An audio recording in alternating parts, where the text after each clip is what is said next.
নমস্কাৰ সকলোকে।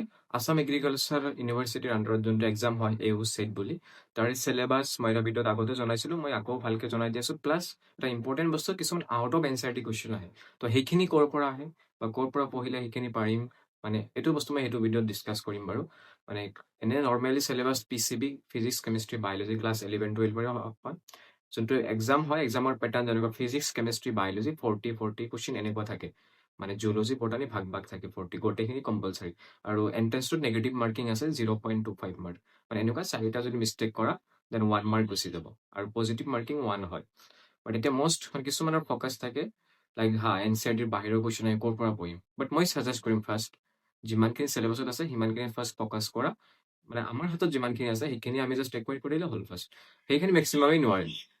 কিছুমান ইজি কুৱেশ্যন আহে লাইক মেটেল চেটেলৰ বিষয়ে বা এগ্ৰিকালচাৰ ৰিলেটেড PS চইল এইবোৰ আহে।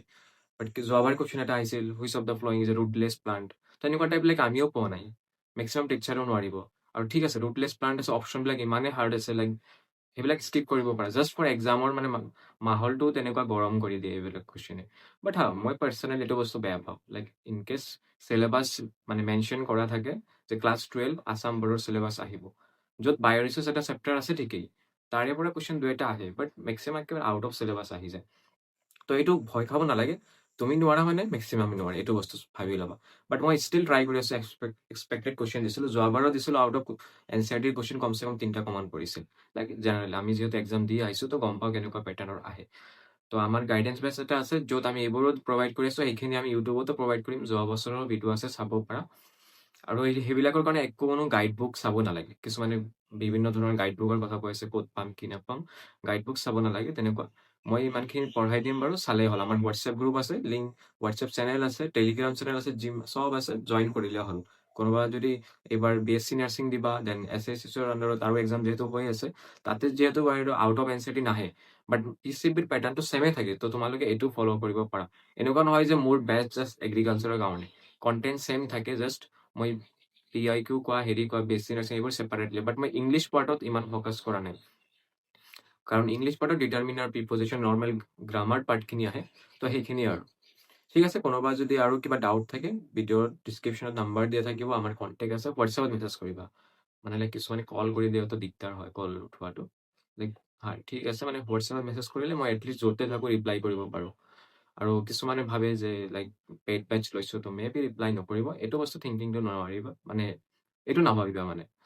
মানে বেয়া লাগে বুলি কোৱা নাই, বাট মই যিমান পাৰোঁ ৰিপ্লাই কৰি থাকোঁ বাৰু। কাৰণ এতিয়া ইমান হেক্টিক নাই বাৰু এক্সাম। নিটৰ পাছত বাৰু হেক্টিক হয়, বহুত ষ্টুডেণ্ট আহে, তেতিয়া কেতিয়াবা মিছ হৈ যায়। তথাপিও ষ্টিল মই ট্ৰাই কৰোঁ দিয়া। ঠিক আছে, মই ভিডিঅ'টো শেষ কৰিছোঁ। বা ভিডিঅ'টো মই নকওঁ জাষ্ট লাইক কৰা, ছাবস্ক্ৰাইব কৰা মোৰ চেনেল। সেইখিনি তোমালোকৰ যদি ইনফৰমেশ্যন লাগে হোৱাটছএপ গ্ৰুপত হেৰি হৈ যাবা, এড হৈ যাবা। আৰু ভাল লাগিলে লাইক ছাবস্ক্ৰাইব কৰি ৰাখি দিবা, কাৰণ যিকোনো ইনফৰমেশ্যন, ৰিলিভেণ্ট ইনফৰমেশ্যন আমিয়ে দিম। আৰু এটা কথা, আমাৰ যোনটো গাইডেন্স বেটছ আছে, মই 100% চিয়'ৰ দিছোঁ। কিছুমান মই ইনফৰমেশ্যন পাইছোঁ বাৰু, কুৱেশ্যন পেটাৰ্ণ এইবোৰ। মই যিমান পাৰোঁ মোৰ এটা PDF বনাওঁতে কমচে কম 2 hours লাগে, মানে লাগি যায়। মই আগত যিহেতু টাইপ কৰিছোঁ, বাট এতিয়া ইমান টাইপ কৰিব নালাগে। মই চ'ৰ্চৰ লাইক মই ভাবিছোঁ ফিজিক্স ৱালাৰ চ'ৰ্চ বা এইবোৰ কুৱেশ্যন, বাট মই টাচে কৰি পোৱা নাই আজিলৈকে বেলেগ চ'ৰ্চ এইবিলাক। মই গুগলৰ পৰা কুৱেশ্যন, কিছুমান আছে প্লেটফৰ্ম আছে, তাৰে পৰা আগিলে ৰিলিভেণ্ট কুৱেশ্যন কৰোঁ, বা যোৱা বছৰৰ PIQ, মানে এইখিনি তোমালোকেও কৰিব পাৰিবা। পেইড বেটছ বুলি নহয়, মই লাইক এনেকুৱা নহয় যে মোৰ ফাণ্ডাটো ওলাই দি আছোঁ। মানে পেইড বেটছ আছে, মানে পেইড বেটছত আমি কেনেকুৱা কুৱেশ্যন দি আছোঁ তেনেকুৱা। যোৱা বছৰ PIQ আহিছে, তো তাৰ আগৰ PIQ আছে মোৰ তাত। তো মই ছেম কুৱেশ্যন টাইপ যদি ChatGPTৰ হেল্প লওঁ, AI আছে আজিকালি, ছেম কুৱেশ্যন মই জেনেৰেট কৰিব দিওঁ। Like same level question. তো লাইক এক্সপেক্টেড চেম্পল কুৱেশ্যন আহি যায় তাৰে পৰা। ঠিক আছে, এইখিনি তোমালোকে কৰিব গ'লে টাইম যাব বা মেক্সিমামে নকৰিব। কোনোবাৰ কৰা ইণ্টাৰেষ্ট আছে, কৰি কিনে নিজে পঢ়িব পাৰা।